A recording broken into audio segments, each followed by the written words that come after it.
जी जरीन बोलिए। जैसे मौलाना साहब बात कर रहे हैं, वो बड़े बड़े बड़े ठंडे। देखिए, सबसे पहले मैं बताना चाहूंगी, मैं बहुत देर से आपकी डिबेट देख रही हूँ, सुन रही हूँ। एक एडवोकेट भी अभी बैठे थे जो बता रहे थे, इसमें दो जो उन्होंने पॉइंट्स बताए थे वो अगर सच में अगर लागू हो जाएंगे तो एक मुसलमानों पे नहीं, हर मजहब पे अगर वो लागू होंगे। जैसे हेट स्पीच है या दंगे करवाने, वो किसी भी मजहब में हो, अगर कोई हेट स्पीच देता है, कोई दंगे भड़काता है जिससे देश का जो है वो शांति जो है व्यवस्था वो भंग होती है, तो जरूर होना चाहिए। लेकिन एक चीज मैं कहना चाहूंगी, इस्लाम की मैं इतनी देर से बातें सुन रही हूँ, देखिए इस्लाम से ज्यादा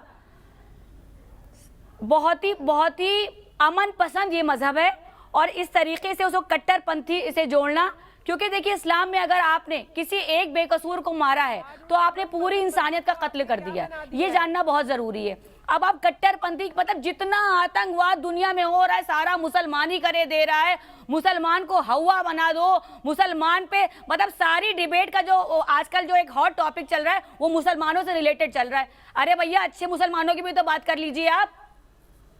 कोई इंसान अगर कोई भी, मैं तो कह रही हूँ कोई भी आतंकवादी, वो किसी भी मजहब का हो सकता है, किसी भी जाति का हो सकता है। जनरल बख्शी कुछ कहना चाहते हैं, जनरल बख्शी आपको जवाब देना चाहते हैं, आइए जनरल बख्शी प्लीज। आतंकवादी आप सिर्फ मुसलमानों पे थोप दीजिए।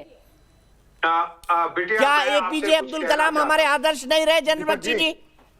बिल्कुल बिल्कुल बिटिया, मैं आपसे कुछ कहना चाहता हूँ। इस देश में एपीजे अब्दुल कलाम से ज्यादा रिस्पेक्टेड दूसरा राष्ट्रपति आपने देखा है?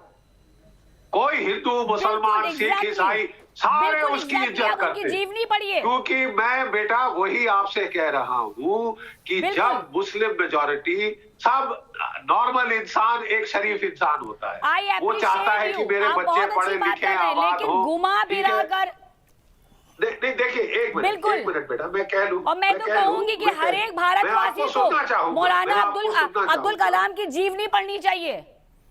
जी, अब्दुल कलाम का वही मैं कह रहा हूं, हम ऐसे मुसलमान होंगे, कोई क्यों करेगा? पूजेंगे, लोग पूजेंगे, अब्दुल कलाम जैसे को पूजा जाता है, क्योंकि वो मॉडल मुस्लिम, मॉडल इंडियन, मुस्लिम नहीं, मैं मॉडल इंडियन कहूंगा। एक वो he is an example for the rest of us. मैं सिर्फ कह रहा हूं कि अब वक्त आ गया है, इस्लाम में जो मॉडरेट मुस्लिम मेजॉरिटी है आप जैसी, वो आवाज उठाए और अपने आप को कट्टरपंथियों से बिल्कुल अलग करे, ताकि लोग वो फर्क देखें, लोग वो फर्क देखें। आप देखेंगे फर्क पड़ेगा। आप कट्टरपंथियों की वजह से जब आप जाती हैं, हम यहीं से डिबेट को आगे बढ़ाएंगे।